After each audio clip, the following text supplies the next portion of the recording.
Hello everybody, welcome back to my channel. My name is Yelly and today I'm going to do a top 10 worst things about living in South Korea, specifically Seoul. I posted a Korean skincare haul, I think like 5 months ago, and in that video I had said that I was going to do more videos about living in Korea, studying abroad there, blah blah blah. So I studied abroad last year from August until January. I left like at the end of December, so like 4 or 5 months, give or take 4 or 5 months. Living there, living there, you like get to hate things and love things, just like I love and hate things about living in America. You know, there's a lot of things that I ain't happy with right now in America. So this is not a video in any way bashing South Korea. I loved studying abroad there and living there. It was an amazing experience and I would do it 100 times over. But I think this is interesting because usually when you go and visit someplace, you think about like how much fun you're gonna have and blah blah. Not usually so much about the negative aspects. So this is going to be my top 10 list of worst things I hated about living in South Korea. And 10 being the least worst and number 1 being the worst. So let's begin. I'm gonna go from 10 to 1. So I have my little sticky note here. I'm not gonna show it because it looks ghetto, but let's begin. Number 10 will be how touchy you guys are. I didn't experience this, but a lot of my peers, my classmates, did experience this going to Korean clubs. One had told me that some guy had grabbed her breast and her friend's breast, and she's like, you know, like what the hell, and she like smacked him away or something, and then like he had grabbed it again before he walked away just because he could. Like very disrespectful stuff like that. And there's more stories on top of that, but men are pigs here too in America, but you know, it's just one of those things that is terrible and unfortunate for women to deal with abroad or at home. You know, it sucks. So that's number 10. Number 9 is going to be guys looking at your chest. Okay, so in Korea, it's like a taboo, it's like a no-no to show chest. So Korean girls do not wear low-cut things hardly ever. Like I don't think I saw one ever. And you know, in America it's very common, and so they weren't even like that low cut, but like sometimes I wear tank tops, like V-necks, and I would notice on campus when I was walking around that I would see like guys like stare, like look.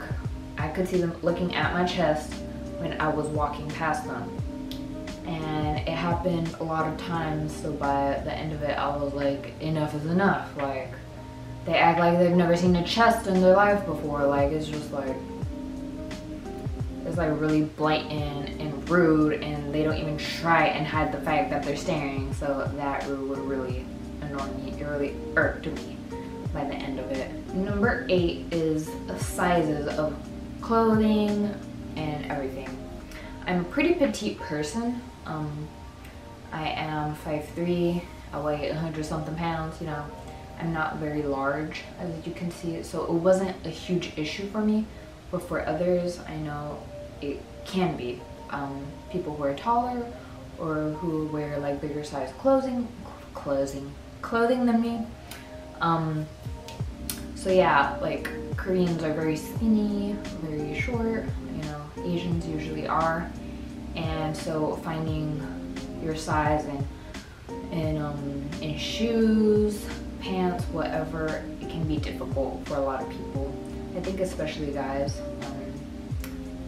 But yeah, so if you're tall or you know, or wear larger sizes, keep that in mind and try and bring a lot of clothing with you so you don't have to purchase more clothing there or shoes, because you might have a really difficult time finding some. yeah, even bras. If you have really big boobs, you know, you want to think about taking enough bras too. So sizing is a delicate area for foreigners in Korea. Number 7, feminine hygiene. I also didn't have to deal with this because I was actually prepared. I had brought like enough pads for I don't know for how long, but I had brought enough for a while. And then my parents ended up sending me a box with a bunch of feminine hygiene products that I use. But I heard a lot of complaints from my female classmates about the pads from Korea, that they were uncomfortable. I think some were bulky. I don't know, like they just didn't like them and they were weird. And I thankfully didn't have to experience that because I was prepared. So I'm letting all you ladies know out there, if you're like really picky and specific with your type of pad or tampon or whatever, you want to think of that before moving to Korea. So yeah. Number 6 is the pollution. So, you know, it's a known thing that China has like the worst pollution, like air pollution speaking, and Korea is below China. So a lot of their pollution comes down and hits South Korea. And so like it's a lot of pollution for South Korea too. The skies are usually gray. There's not like blue skies like here in America. So it's pretty intense. I thought for the longest time that I was getting a cold, but it wasn't. It was due to pollution. It was making my throat feel like rough and raspy. And you know, on certain days they had pollution warnings that there was like an excessive amounts of pollution in the air and to wear masks, yada yada. And you could like see the smog and stuff. And yeah, so the pollution is, if you're not used to it, you're not used to it, and it's gonna affect you. So yeah, it makes you feel like you're like kind of having a cold or whatever. I don't know if people with asthma, it'll like affect them more. But yeah, the pollution was pretty bad. Number 5, so being gawked at, like being stared at. This is something that you're just gonna have to deal with. If you're like a non-Asian foreigner in Korea, they are going to be interested in you and they're gonna think, you know, like unique or whatever, so they're gonna stare at you. They don't see a lot of foreigners there because it's like mostly Korean people or other Asian people, and they have like similar facial features. So when they see like me or another person, they're gonna stare. And at first it's like whatever. Well, obviously, you know, it's fine. But you know, if you're reserved, I'm like naturally introverted and reserved. And like when I was in a bad mood, I didn't want to be stared at. I remember one day I was just like, you know, not in the mood. I don't know if I was like on my lady days or whatever, but I could feel people staring at me, and I was just like, ugh, you know, when you're not in the mood, you're not in the mood. But yeah, people were staring. But it's one of those things that you just have to deal with. So yeah, other foreigners, white people, black people, you know, whatever, you know, you're gonna get stared at if you're not Asian, because you're not gonna blend in. For like Asian countries are naturally like reserved more to themselves. I know like a lot of people are like, oh, Americans are so friendly, whatever. And obviously there's like friendly Americans, non-friendly Americans, whatever. But the whole vibe of South Korean people was very like kind of cold. And I say this because I went to Japan as well, and the Japanese were reserved as well, but they were a lot more warmer, more welcoming, more friendly. Like they were reserved, but their just aura was like a lot more warmer and welcoming than the South Korean. Just vibe and aura I got from them. I remember I had this one like fashion class, and it was all Koreans except for another girl who was from Mexico. And like they didn't really make a big effort to interact or speak to us, and so it was just like us by ourselves. And for the most part, that's how it is. There's gonna be like you know, like I was like in this buddy partnership thing, like where you had your like Korean buddy who would like take you out once a month, and yeah.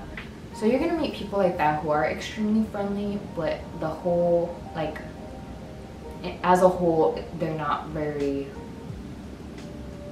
warm or friendly. You know, they're reserved, which is fine. I'm naturally really reserved. I usually stay back, but yeah, for a foreigner, like in a completely different culture, you know, it can be a bit discouraging. So yeah, take that into consideration. Number 3 is like racism and xenophobia. So it's not like a big secret like that Asian countries have like a preference for lighter skin tones, like the whiter you are, the prettier you are. And since I'm not that dark, I didn't really have to deal with too much harsh like racism or anything. But I did have a friend from New York who he was like, you know, they're racist, and he was darker than me, and you know, it sucked to hear that. And also another Korean, he was a Korean student, a native Korean, and he was like, yeah, there's still a lot of xenophobia, unfortunately. So yeah, if you're of darker complexion, you might run into racism. You can tell in certain things. Like I had this Australian friend, she was like white, tall, skinny, and she was pretty, and she literally got sick of people telling her she was pretty, because they'd be like, oh, you're so beautiful.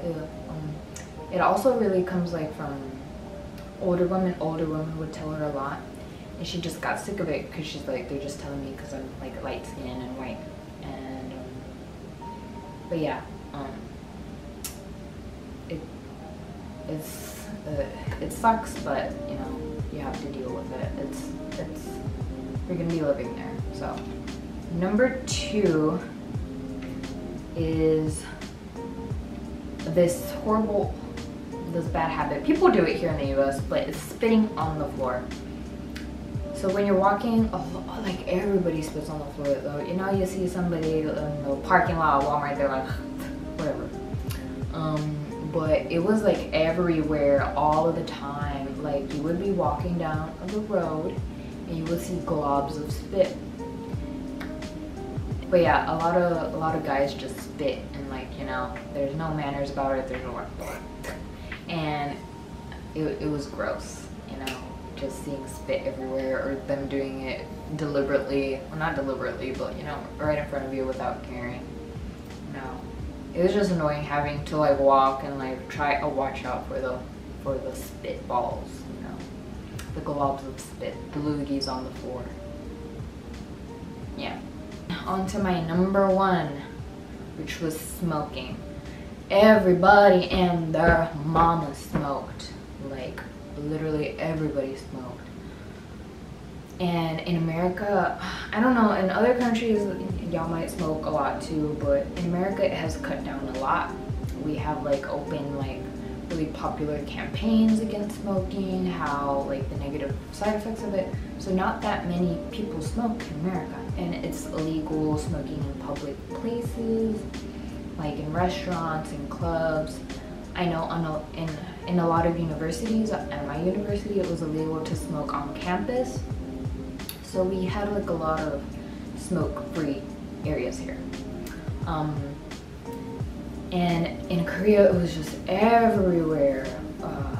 And I feel like it's how it was back in the day, like in the US. you would see those ads and like, oh, smoke, be cool, you know. I think that's how it is, how it's taken as like a cool thing in Korea. I remember I see like girls and guys, college aged, and they'd just be standing by the wall like smoking,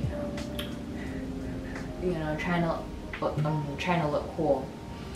Like, it's a cool thing. So everybody smoked, all different ages. It's rampant. And I remember there's like this super steep hill, because Korea has a whole bunch of hills and my campus was very hilly. I remember, after hiking up this very steep hill to get to class, it was like a smoker spot, and they would put like, a little sign, please don't smoke here. I think after like people started complaining about it, but they wouldn't. Even professors would smoke there with the don't smoke sign. But anyway, so you would like finish hiking up this huge hill and you'd be out of breath and you couldn't even breathe in fresh air because it'd be like a bunch of smokers there. So, and I would get so annoyed because I detest the smell of smoke. I really hate it. Like, I don't like it, and that's why it was so hard for me dealing with it, and that's why it's my #1 worst thing about living in Korea. At clubs, you can smoke in the club. So clubs would be filled up with smoke. You would come out at the end of the night of the club smelling like smoke. So for me, that was the absolute worst thing ever. Just because I really hate it. If you smoke, you probably won't give a damn. But for non-smokers and for people who don't like the smell, you're not gonna be able to get used to it. I hated it until I left. And so yeah. Which I found really odd, because the Koreans, they're like all about like having like, they have beautiful skin, but smoking is so bad for it. So I think they'd be more against smoking, but they're not. Yeah, those were my top 10 worst things about living in Korea. I want to make this into a series. I'm going to do the top 10 best things about living in Korea. Like I said, it wasn't bashing at all. These are just things that you have to deal with if you're gonna live there. And I wanted people to know and be more educated. So yeah, like I said, I wanted to make this into a series. Top things to do before you move to Korea. Top things to do to study abroad in Korea. If you want to see more videos like this, please let me know in the comments what you would like to know. I can also answer questions about traveling to Japan and just studying abroad in general. So yeah, I definitely want to make this into a series. Let me know what you want to see in the future for this series, the top 10 Korea series. But thanks for watching, everybody. I love you so much. Thank you for the support. Please like, share, comment, and subscribe, and I will see y'all in my next video. Bye!